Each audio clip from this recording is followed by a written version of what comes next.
చెప్పండి మేడం. కాదు మేడం, పొద్దున అంబులెన్స్ లో వచ్చింది. పొద్దున 11 గంటలకి ఒక్క నిమిషం ఉండని. పొద్దున 11 గంటలకి అంబులెన్స్ లో వచ్చింది. ఇంతవరకు పేషెంట్ అన్నం తినాలే, సెలైన్ బాటిల్ పెట్టియాలే. ఇప్పుడు టైం 5 అవుతుంది. ఉండని అమ్మా.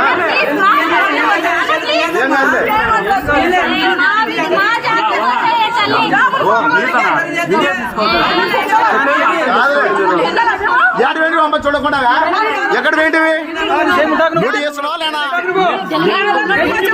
కాదు, ఓపి ఎందుకు చంపినావు నువ్వు? ఓపి ఎందుకు చంపినావు నువ్వు? ఓపీలు ఎందుకు చంపుతావు?